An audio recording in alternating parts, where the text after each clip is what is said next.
The Grand i10 is Hyundai's best-selling car because it is a fantastic all-rounder. It's well-built, feature-loaded, spacious and easy to drive. Now, Hyundai has given it a mid-life makeover by freshening its looks and adding some much-needed features. But this isn't just a cosmetic upgrade, the engines have been tweaked too. While the petrol promises to return marginally more out of every last drop of fuel, the diesel engine has been enlarged and has a bit more performance. The new model split now comprises of 5 variants: Era, Magna, Spurts, O, and Osta. While the base Air petrol variant is almost Rs 40,000 cheaper at Rs 4.58 lakh, ex-showroom, Delhi, it falls short in terms of the kit when compared to its newest competitor, the i10, which gets dual airbags, ABS with EBD, tilt steering, speed-sensing door locks and more. The top Osta variants are around Rs 30,000 more expensive than the outgoing car, priced at Rs 6.40 and 7.33 lakh for the petrol and diesel respectively, and consequently pack in more equipment in terms of daytime running lamps, touchscreen audio system, climate control and a reverse camera. Following the common trend, Hyundai has excluded the automatic gearbox option from the top Osta petrol variant and has made it available only with the Magna and Spurts O variants, priced between Rs 5.99 and 6.83 lakh respectively. Changes to the exteriors are subtle yet effective. The car gets a redesigned front air dam with the new large grille area and L-shaped fog lamp housings. New smart daytime running lights, DRLs, located beside the fog lamps, automatically turn off once the handbrake is engaged. There are new 14-inch diamond-cut alloy wheels and, around the rear, there's a new bumper as well. The request sensor, key-link push button, located on the passenger side front door handle has been silently deleted with this update. And the new Grand i10, in an effort to improve radio frequency reception, gets a much longer roof antenna. What's it like on the inside? Hyundai has managed to retain the Grand i10's very upmarket cabin, even managing to improve it in many ways. Fit and finish in fact are every bit as good, with some bits feeling even better made, and quality of the bits you touch, like the gear lever and the steering wheel, feel so good, this still feels like a car from a segment above. There's now a new 7.0-inch touchscreen audio system, with an interface similar to that of the Elantra, and what's nice is that you even get Android Auto and Apple CarPlay as part of the software suite. The unit is intuitive and touch sensitivity is nice too. This new audio system will also support voice commands once your smartphone is connected to it. And the screen also doubles up as a display for the newly added reversing camera.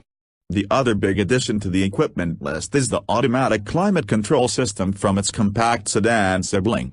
For those looking to buy the lower Spurts variant, even that gets a 5.0-inch touchscreen system with Bluetooth.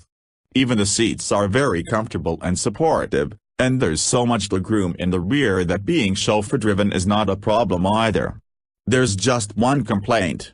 While all variants come with a driver airbag, variants upwards of Spurts get dual airbags. And an anti-locking braking system, ABS, is only available on the top-spec Osta variant. Neither of the variants gets speed-sensitive door locks, which is something that the competition from Maruti gets. What's it like to drive? While power on the petrol engine Grand i10 is similar to that of the outgoing car, the diesel gets a larger, more powerful engine. While the outgoing car was powered by 1.1-liter diesel, this one gets a slightly larger 1.2-liter 3-cylinder engine with 75 horsepower, 4 horsepower more than before. The engine's capacity has gone up from 1,120cc to 1,186cc, and there's a bump up in torque figures too, from 160 Nm to 190 Nm.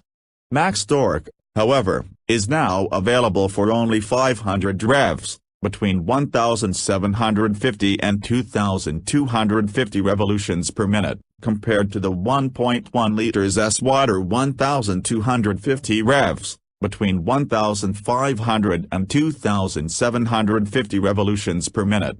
On the move, the diesel engine also retains its refined yet responsive character.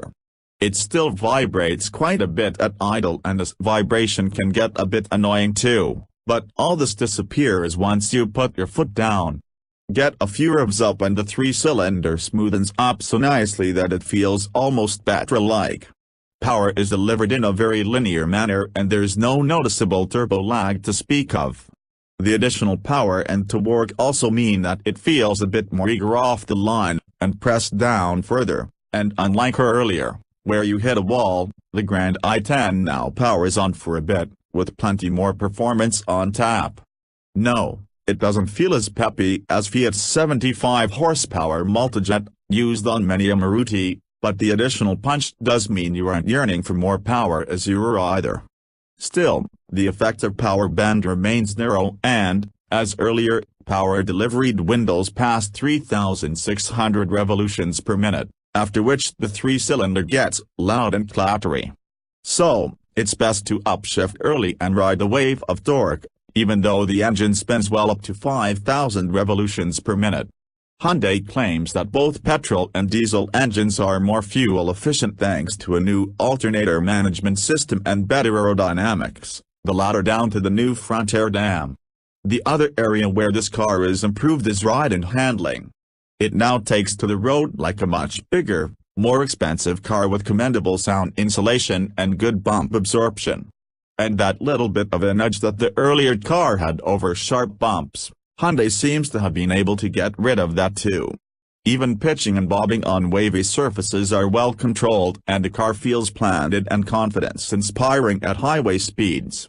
Its steering might not feel very sporty or lively, but it is light enough in the city and returns to center quite nicely on the move.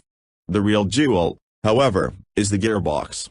It is light, has a short throw, and, with well-defined gates, makes shifting gears a joy. Even the clutch is nice and light, although the action is a bit springy and at times is a bit difficult to modulate, especially considering the stall characteristics of the three-cylinder motor. Should I buy one? With the facelift and the updates to the diesel engine, Hyundai has taken a good product and made it even better. The car feels fresh, beautifully built, and the additional power of the diesel makes it a bit nicer to drive too. Sure, even more power on the diesel would have been nicer still, and the new Grand i10 still lags behind when it comes to safety kit. But look at what the Grand i10 offers as against what you pay for it, and it's pretty clear why more than 10,000 buyers a month sign on the dotted line for the car. This clearly is one of Hyundai's best cars.